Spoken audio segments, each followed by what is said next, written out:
Welcome to SportsLit. I'm Neil Acharya. And I'm Nathan Sager. Brantt Myhres shoots straight. It used to be Jack Daniels. Now it's the true tale of living large as an NHLer who played 154 games from 1994 to 2003. But as he says in his new book, Painkiller, Memoir of Big League Addiction, released on February 16th, he really didn't play hockey since his early days of junior in Portland. Whether it was for the team that drafted him, the Tampa Bay Lightning or the Philadelphia Flyers, San Jose Sharks, Nashville, Washington, or Boston, Myhres' sole role was as a hired gun, an enforcer, an ice guardian, keeping the other teams in check and ensuring no one took liberties with his stars.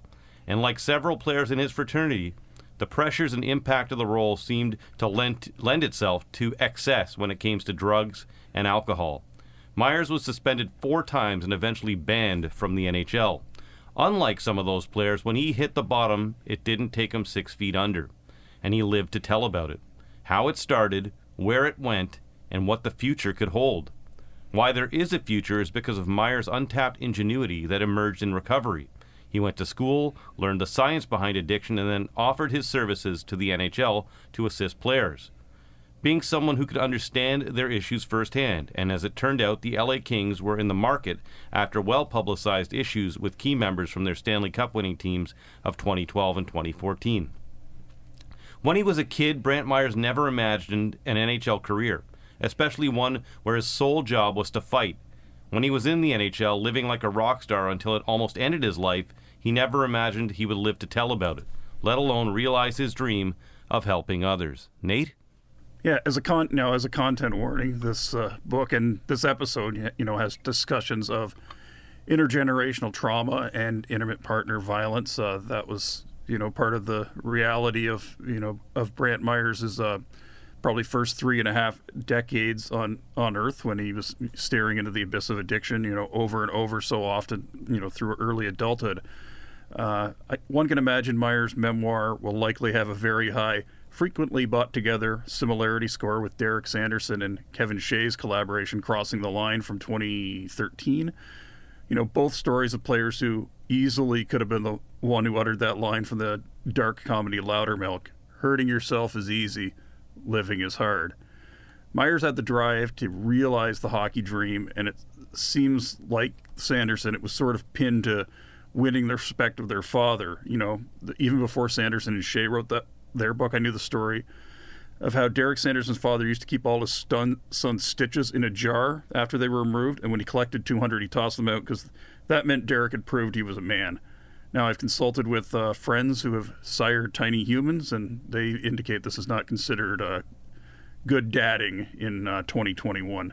But a commonality, at least to the reader, is, Myhres and Sanderson both got what they thought they wanted by their early 20s, and then only to find out it was too much, too soon, and they did not have all of their leaks plugged. But Myhres, after working through that over and over, as in the book describes, how he went to, rehabilitation several times before it finally took. He worked to be a force of change. There's no single best way to do that after going through recovery. And as an observer, you should just root for the person to be able to make it and rewire themselves. Speaking from, my perspective as someone who's, seen friends go through struggles. The result is Painkiller is a very brutally honest book. The depictions really help understand where Myhres comes from, what was, in his family history, and it's also refreshing that he doesn't, excuse his own behavior, how he mistreated women in his life, such as, his sister and girlfriends. Now we're not the arbiters about how to feel about someone who's, worked to have second chances, but I really connect that to the terms that the actress Salma Hayek delineated recently on WTF with Mark Maron when she talked about surviving, toxic people in the entertainment industry. And her line was, "I believe in consequences so that you can really deserve a second chance and understand what's good and what's bad and what's real and what's not real." Brantt Myhres is probably in the 99th percentile of people who understand that, and he's definitely earned his redemption. You can also sort of link his story, since he is a Métis with a familial tie to Frog Lake First Nation, with what Indigenous and Inuit healers and thinkers have been telling us for many years about the effects of the cycle of, intergenerational violence, exacerbated by Canadian government's, very problematic approach to partnering with Indigenous and Inuit nations.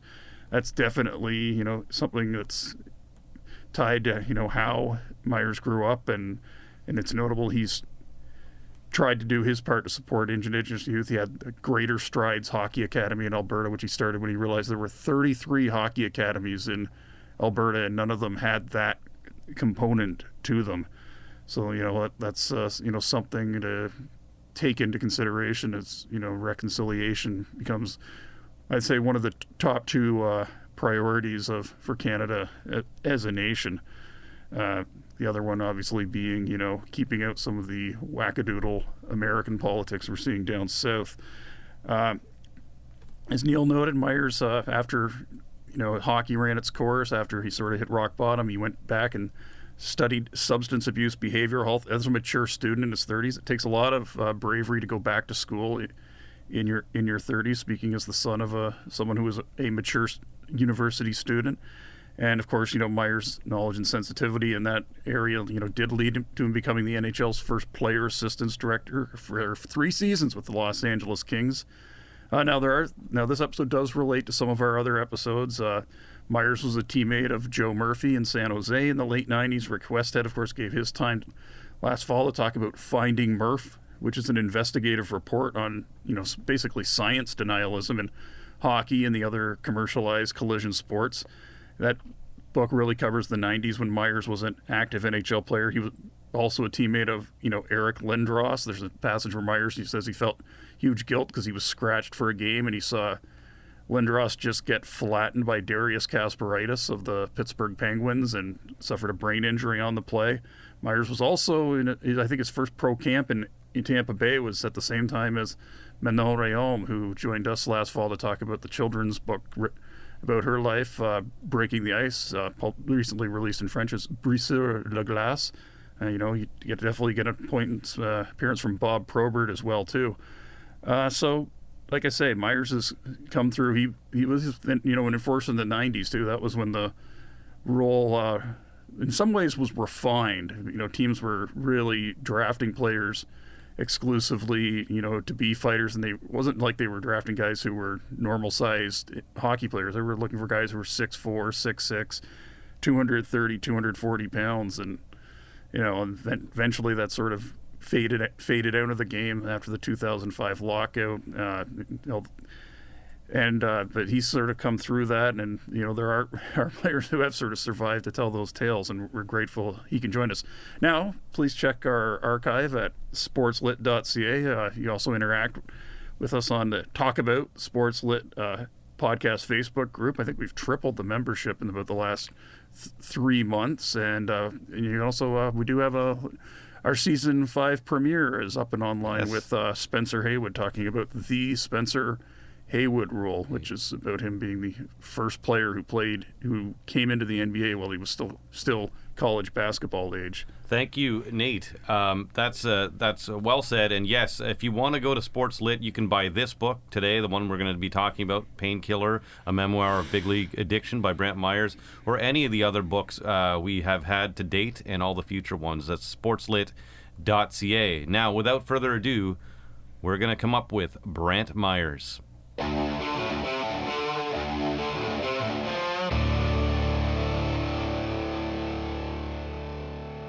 Welcome back to SportsLit. Nate and I are happy to be joined by Brantt Myhres, who's going to discuss his new book, as we talked about in our intro. And so, Brantt, welcome, and I'm going to get right into the first question with you, and that is, the book came out a month ago this week on February 16th, and I wanted to know, has it been received how you initially perceived it would be? Like, what were your expectations when it was released? Oh, yeah. First off, hi, gentlemen, and thank you for having me on. I appreciate it. As far as the feedback goes, again, once the 16th hit, that was a long time in the making, and I didn't know. I mean, it's one thing for me and my editor to like what we've put together. It's another for the world to get their hands on it.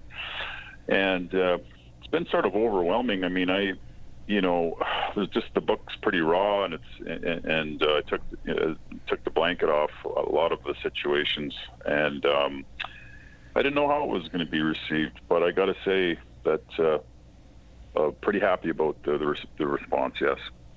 And Brantt, how does, you've had such a journey, and how does writing a book tie into, sort of, the ongoing, theme with recovery and being accountable to, everyone in your life? Mm-hmm.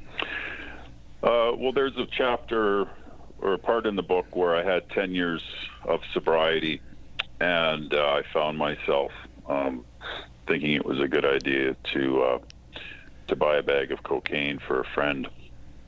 And I think that, for me, it was a real reminder that this is a daily reprieve from a disease that wants to kill me. And that sounds harsh, but it's true. And if, when I ended up finishing the book, I sort of sat there and said to myself, God has a funny way of inserting things in my life to keep me sober. And the first one, the big one, was my daughter, Chloe. And then now this book that's been released is another huge motivation to stay on track. Before I get into my next question, I wanted to ask you about the book cover. I mean, did you have a say in that, or was that just the department with the publisher that came up with the look? Excellent question. So we worked on that cover for a long time, months. Basically, I told them, there's a couple things, guys. One, I don't want my face on this thing. Nothing against any other hockey books, but I didn't want it to be a hockey book, because it's not. And the second thing was, I had a friend that did all my tattoos in Los Angeles. His name was Mr. Cartoon. Oh yeah, I know Mr. Cartoon. Yeah, did he work on cars too? Was he originally a car guy? Like he go ahead. Yeah, the cars, yeah. But he's mostly known for his artwork, right? And so we became close in Los Angeles when I worked there, and he did all my tattoos. And anyway, so we were fondling with the idea of getting Toon to do the cover, and then we decided just in the last minute that we were going to let a lady named Lisa Jagger do it. So there was a bit of the cartoon theme in there with the font of Painkiller. She did the stick and the skull with the roses, and then I said, well, I want something to resemble hope on that cover. And so we decided to add the hummingbird that was flying to land on the hockey stick. And I thought she did an incredible job of it. Yeah, it definitely stands out right away, and it separates the book. As you said, most books have, especially of an athlete, will have the athlete either playing or, you think of like someone like Theo Fleury's book, it's a shot of his face. So I wanted to ask you, when you look back on yourself then, a player suspended 4 times from the league before being banned for life, how do you understand that Brantt today? Wow, that's another sort of deep question. Yeah, only on my first coffee, boys. No, I'll tell you what. Again, this all really didn't make sense to me. Even the writing process, I didn't know what I was really doing, other than I was just getting honest with the events in my life. And when I received the pre-author copies at my home that one day, when Amazon dropped them off, I just opened it up, and I saw all the books, and I've never really read the book. Like I was so busy editing and stopping and redoing this and that when I was able to read through it and get in a rhythm, I finished it relatively quick, within a day. And it was the first time that I understood what I did, and not only what I did as a project, but what I did in my life. And I just, my heart broke. even me reading it, I had to put the book down a few times because I was getting extremely emotional. One, because I was proud, but two, because of the stuff that I actually went through. I mean, I know it's been a while since I've done it, but there are still pretty vivid memories of that stuff.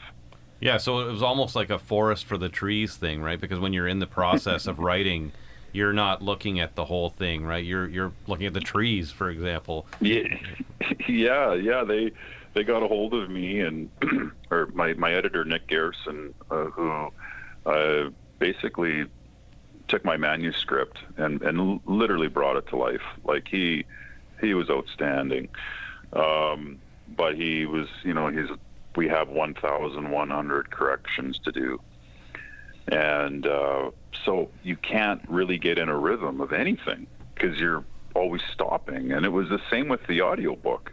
That took me 30 some hours to record. It wasn't until a week after the book was released, when I was sitting at home, and I got the audiobook. And then I listened to that within a day and a half. So the experiences were completely different when I was alone by myself versus in a studio or, editing all day. Right.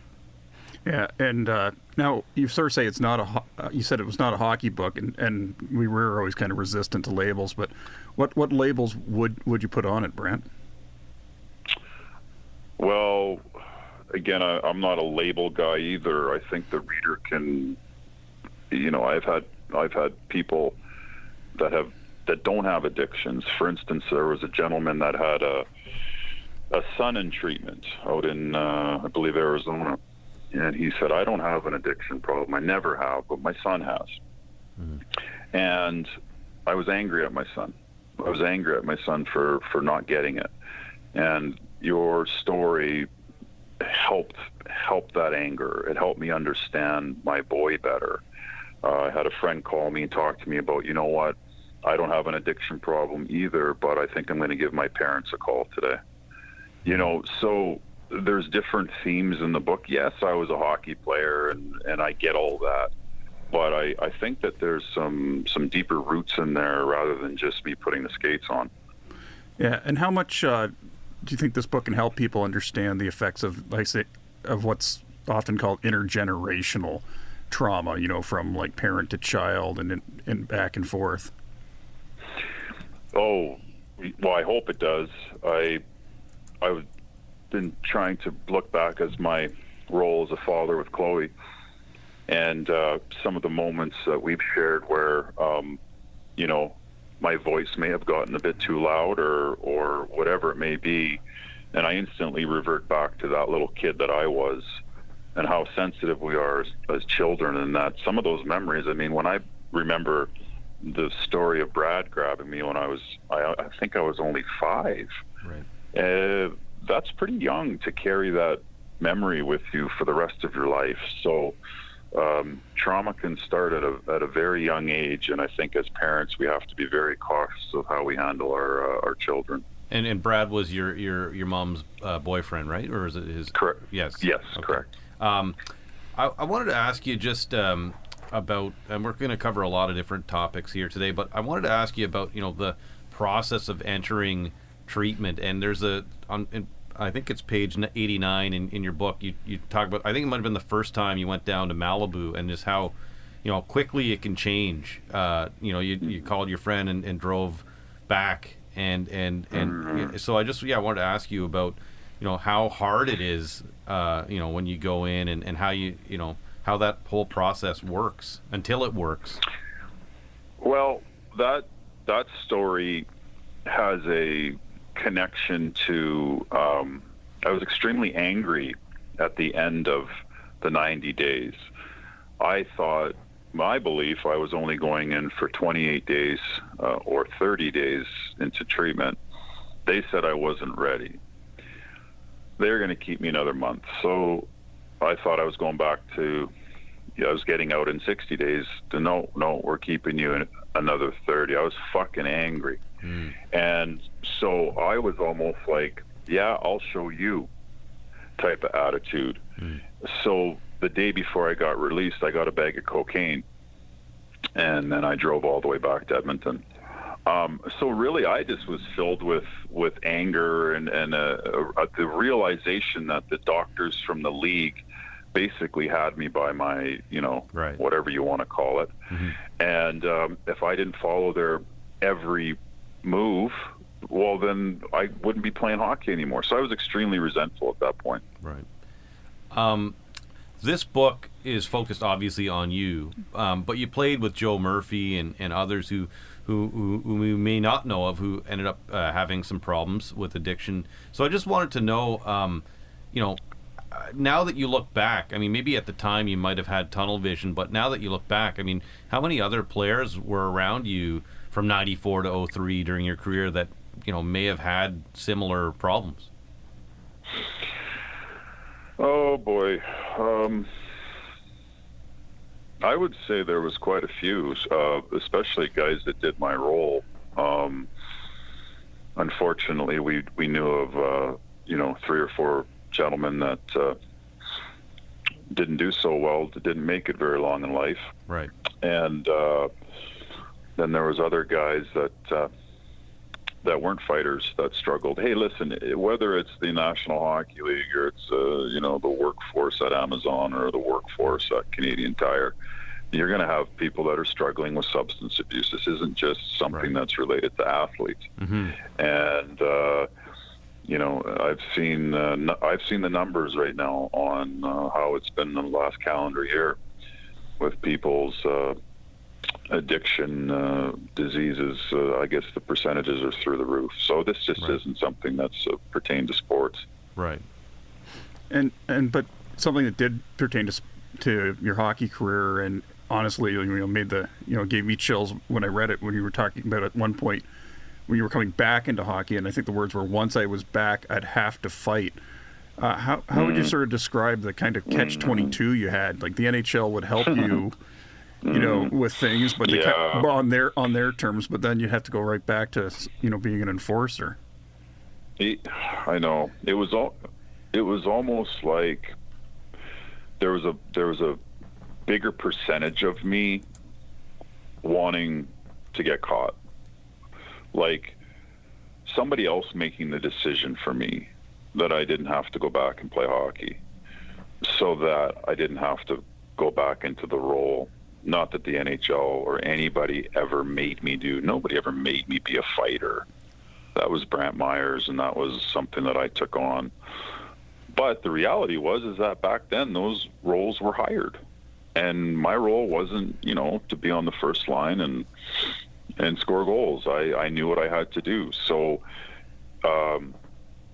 after when I got my 3rd suspension, and I was in that sober living house in Los Angeles for 6 to 9 months, I just felt a relief. Like, oh man, I don't have to fight for at least 9 months or a year. And so once you'd get reinstated, the anxiety would come back of sort of what the inevitable was. And at the same time, too, that role, I mean, there's the pride of, trying to be a protector. And like the passage that stuck out for me when you were describing, being up in the press box and seeing your teammate Eric Lindros get checked, I think, by Darius Kasparaitis, and how does like sort of feelings of guilt, attached to, various anxieties? Well, I've never had a problem fighting for my teammates. Like, that stuff was easy. Like, Big E gets hit, or Mike Ricci gets laid out, or I'm ready to rock. Like, that's spontaneous. Where it was the premeditation that would for me was the killer, because you had 48 hours to think about it. Like, where if you're on the ice and a big hit happens, you've got seconds to think about it. There's a big difference there of stewing in that for a day or two versus 30 seconds ready to get out for your next shift. Right.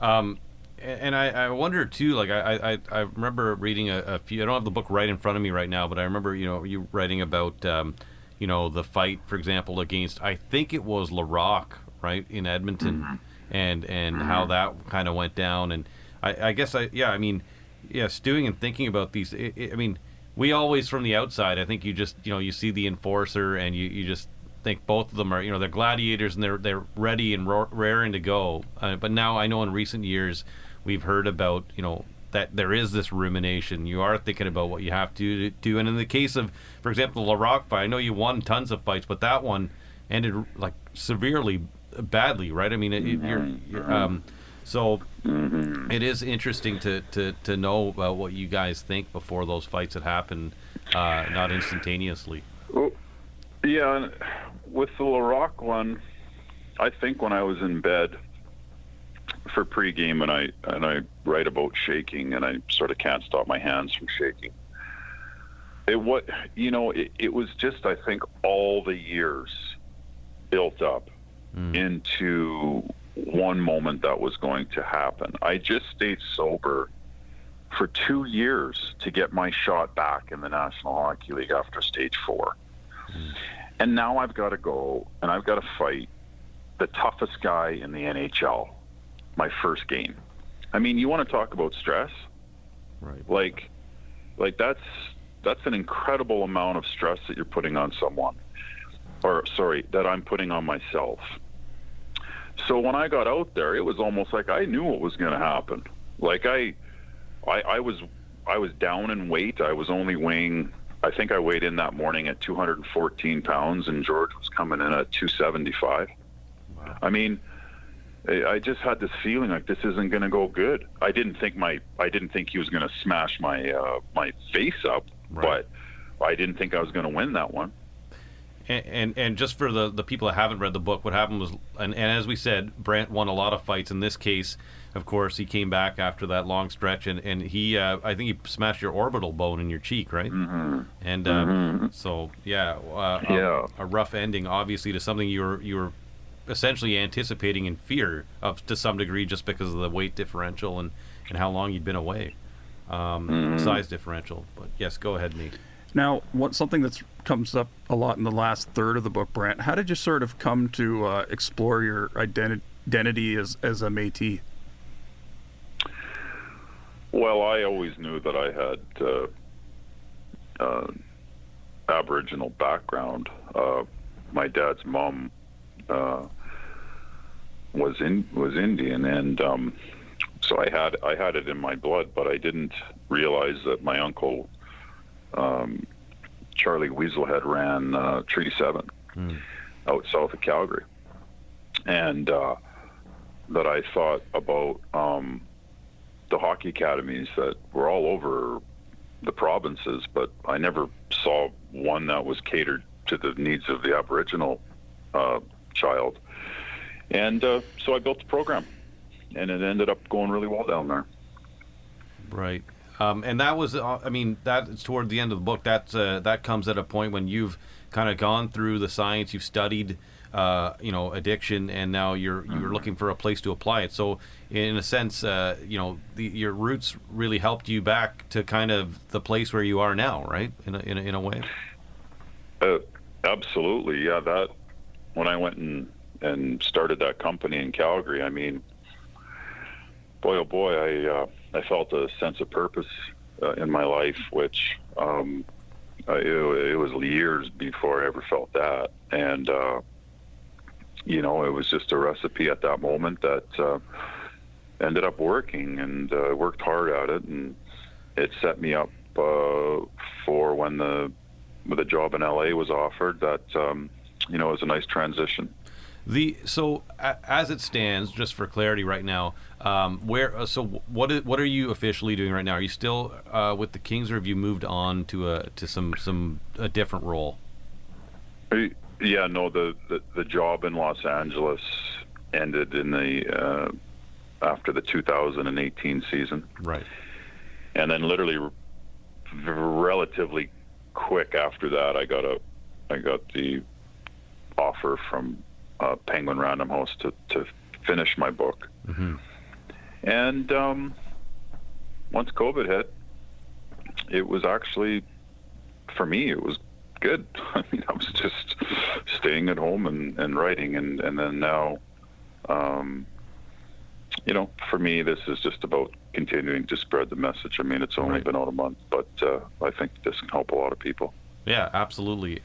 In terms of what Nate was just mentioning about the spirituality and your roots, you do mention, religion in the book. I just want to know how the two combine now, to kind of help you in your day to day, because there seems to be an indication of spirituality and also the traditional religion, I guess, if that's what you want to call it.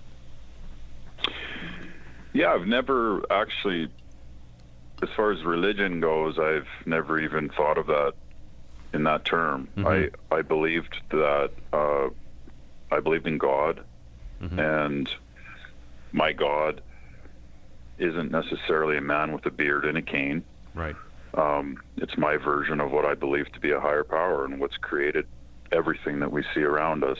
And I think that when I finally let go of fighting and so they want to say, turn your life over, because my way wasn't working anymore.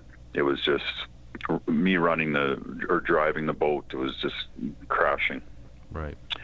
And all of a sudden, the obsession to want to continue to ruin my life or drink or do drugs was lifted. I never had any, but that only came after that prayer that I had of when I really got on my knees and asked for help. So, and I continually do. I mean, it's been 13 years, and I think that without my connection to my God, there's no way I would have stayed sober. It's interesting too, because I don't know if you've ever read Derek Sanderson's book, and I don't know if you've talked to him, but there's that element that runs through his book as well in his life, which I found very interesting and comparable.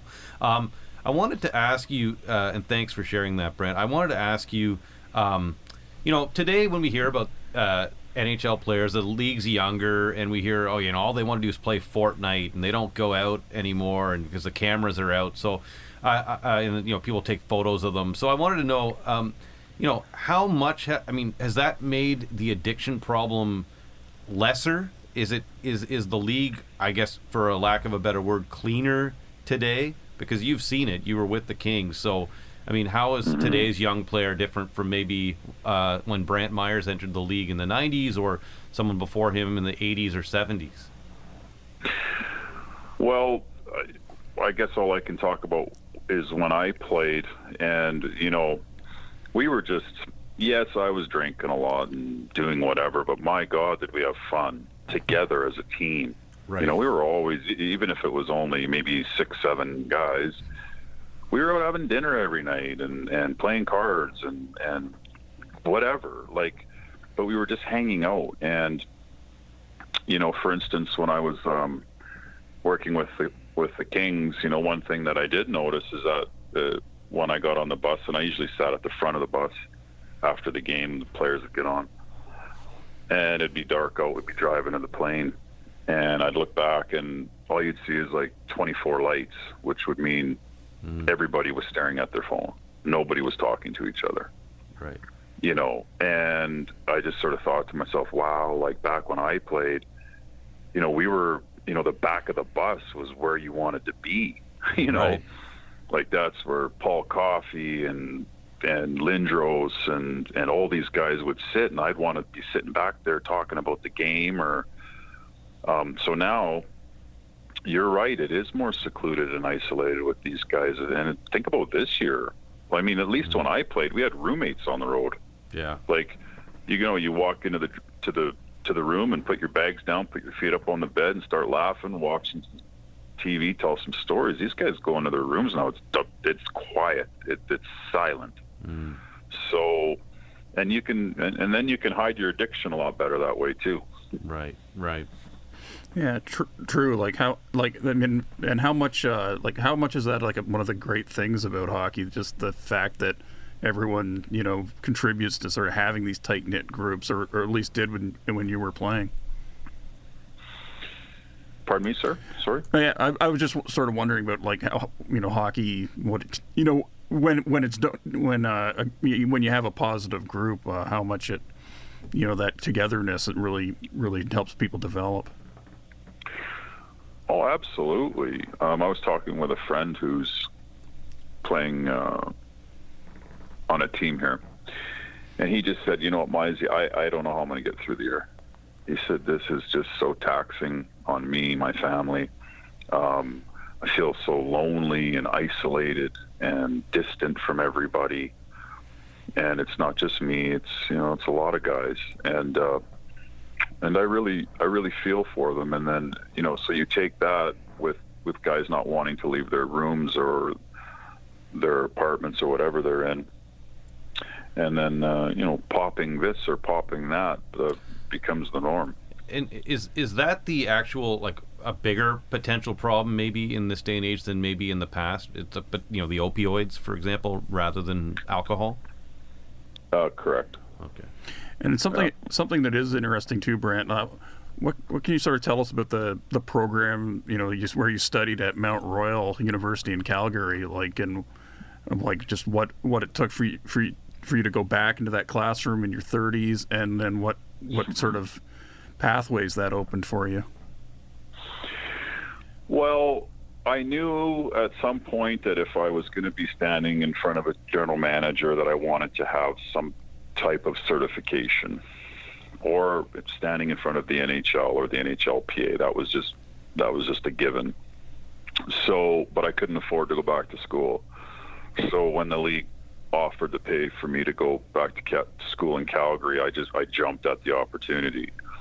And I was actually really excited to start learning again. I mean, I did finish grade 9. I took a few courses in grade 10. That was really about it. I mean, so it's been a while since I learned. So, and now I'm learning about me, and that was a very interesting subject to me, because I'm like, geez, man, I get a course on Brantt here. And I was embarrassed, actually, when I was right before I opened the door. As I was walking into school, I had a bit of embarrassment, but once I opened the door and saw other people in there that were in their late 20s or early 30s, it made me feel a lot better. And then I just enjoyed, putting in a good day's work, opening the books. You initially got in with the Kings through, and you can correct me if I'm wrong, through Dean Lombardi when he was there. I'm just wondering, I know you've, throughout the book, Daryl Sutter's name comes up as someone you really looked up to and really looked out for you. So now that he's back in the league, could you see yourself jumping in with maybe the Flames at all because of that connection?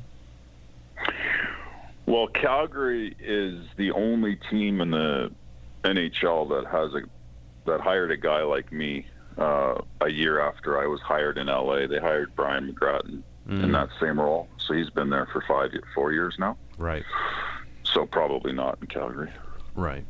But is it something you'd want to do again with another team? Kind of what you were doing in LA? I guess it would. There's a lot of different factors that would have to play into that. I mean, the job in Los Angeles, it worked. I was away from home though a lot, right. And I don't know. I don't know if this the possibilities could turn into a league initiative, versus just one team. Right. Why segregate the program to just one team? Yeah. So my view would probably be on a bigger scale than just the 23 guys.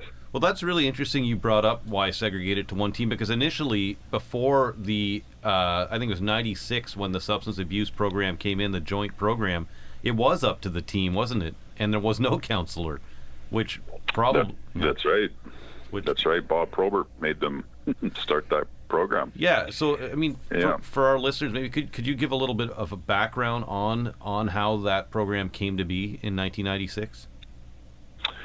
Yeah, I think it was after Bob Probert went to jail.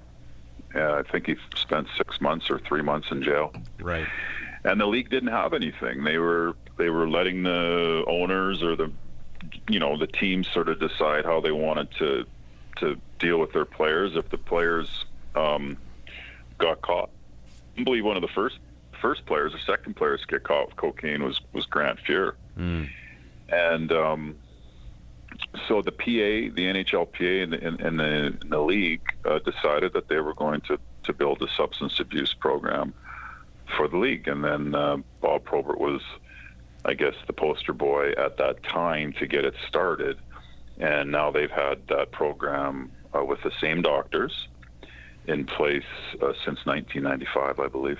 There's in the book, there's quite the story about you and Bob Probert sharing a room, and basically, you know, how he said he was going to drive back to Chicago that night. It's a really, for those out there that are going to pick up this book, it's full of stories like that, and you know, it's very eye-opening. I want to ask you about, you know, in the last, I'm going to roughly ballpark this, let's say 5 to 8 years, we've seen a lot of beer companies pushing non-alcoholic beer in commercials, and you see it sold everywhere. And, you know, obviously they're jumping on this trend because of market research, and they don't want to get left behind. And, you know, we've been hearing about the dangers of alcohol for, you know, at least 40 years in schools and such. So what's going on behind the scenes, do you think, that's making these alcohol, especially beer companies, you know, market this alternative that there's no alcohol in this beer? Well, I don't know. I enjoy them. Yeah, fair enough. No, but it seems that there less and less people are, you know, there's probably more and more people that want that option, I think, perhaps, maybe knowing the dangers of alcohol. Yeah, again, speaking from myself and from the statistics on people that are incarcerated and that die in car accidents every year, I believe that alcohol is actually probably one of the worst ones out of all of them, to tell you the truth. Yeah. I did things when I was drunk that I never did when I was high on cocaine. Yeah. And listen, I'm not putting down alcohol because I have lots of friends that are social drinkers that can go out and have, you know, 1 or 2 drinks, or maybe one because they say I have to drive home. Yeah. But there are millions that don't. Right. And you see it in the statistics every year. So for them to be pushing and I got to be quite honest with you, I didn't have any non-alcoholic beers until I guess it would have been a couple years ago, 3 years ago, when they came out with the Heineken 0.0, where it actually tasted. I love the taste of booze. Like I just do. I wish they had a non-alcoholic Jack Daniels. I mean, I'd be all over it. Soon. You never know. Yeah. But they don't at the moment. So so good on them for pushing that out. I don't know if you've ever seen the movie Ice Gladiators, but you know, there was a lot of press after the Chris Nyland's movie came out, and it was, you know, there's the triple whammy of Bugard, Rippin, and Belak dying. And I just wanted to know, is it important to you that we acknowledge that there's a whole group of fighters, like, you know, Kelly Chase, who was behind the Ice Gladiators movie, Stu Grimson, Joe Koser, that, you know, maybe didn't have the same problems as this other kind of group of enforcers, and just to kind of not kind of blame everything on the role? Do you think there's an importance in that to kind of balance things out? Well, to each his own. I mean, listen, I know that I don't know who didn't struggle with the role. I believe that Stu Grimson said that it was extremely mentally taxing on him as an individual. I don't know who it wouldn't be taxing on. But as far as, you know, what I went through and the fighters that I've talked to after, you know, we've played against each other or had a beer together, sure, they didn't look forward to doing that. Right. I mean, there might be a few of them out there that really enjoyed to fight, but there wasn't that they weren't the majority. And with respect to fighting, thinking back to your junior days, you wrote that when you were in your 17-year-old season in the Western Hockey League, you had 45 fights. So, of course, that piqued my curiosity, and I went and checked the last season that the WHL completed. No team had that many fights. I kind of wondered, you know, having worked with youth, you know, where you see the responsibility, maybe junior league, to sort of guide the public and remembering, hey, that's somebody's, you know, 18-year-old out there, and there's a lot of risk in having too many fights in junior hockey.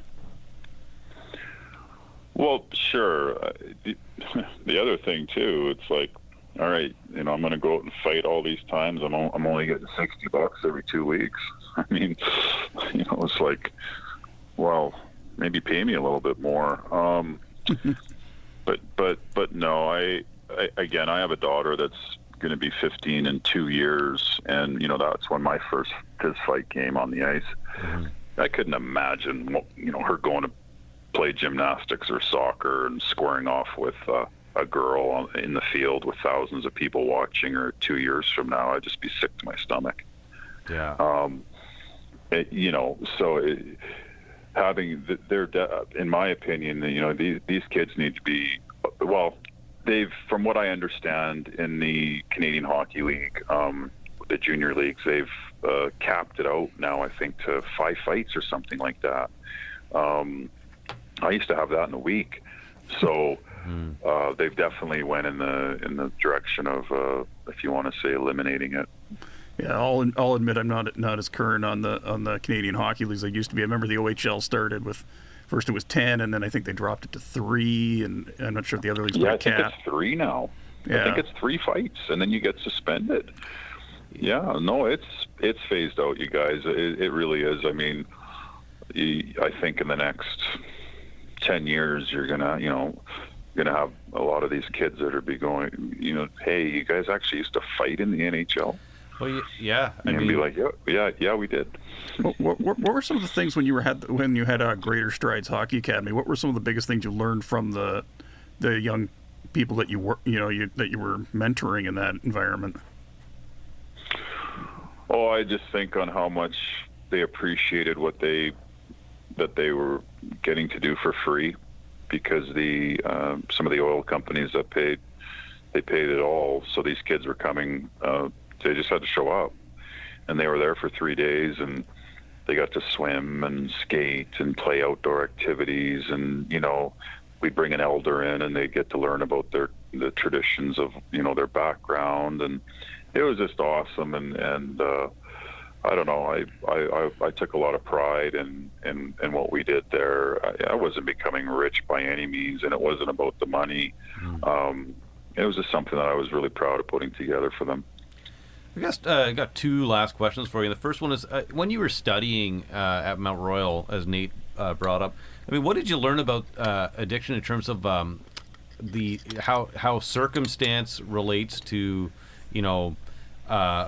the biology of a person? Like, what comes together to create someone who may be predisposed to something like this? What did you learn about that?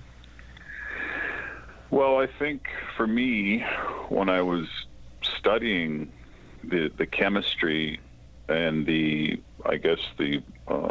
thought patterns that go into someone that's addicted, there's predisposed elements of your DNA makeup, and I was predisposed with my mother, who currently is still suffering from mental illness. My grandparents, who I lived with, were both daily drinkers.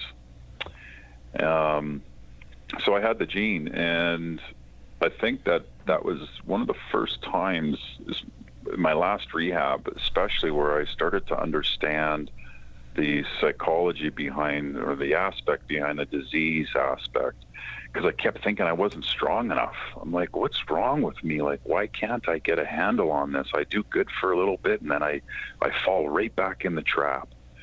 And I had to understand it was a very simple model that I had, was that if you were told that you had a certain disease, or cancer, or whatever it may be, and your medicine was that you had to get chemotherapy 3-4 times a week, or you die, would you do it?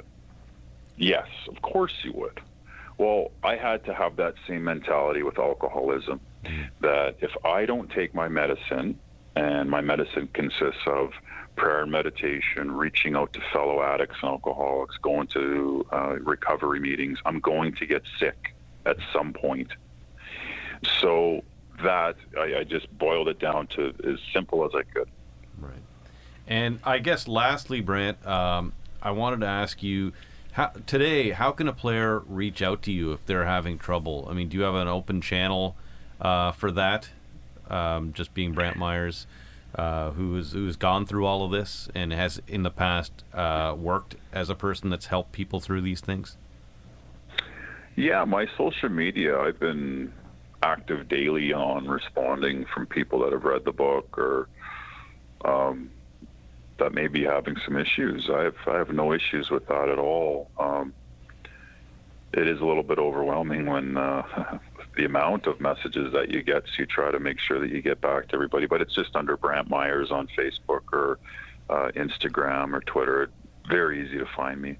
Well, Brantt, first of all, this has been great. I know I speak for Nate when I say that. Thank you for giving us so much of your time and so much of yourself in the book.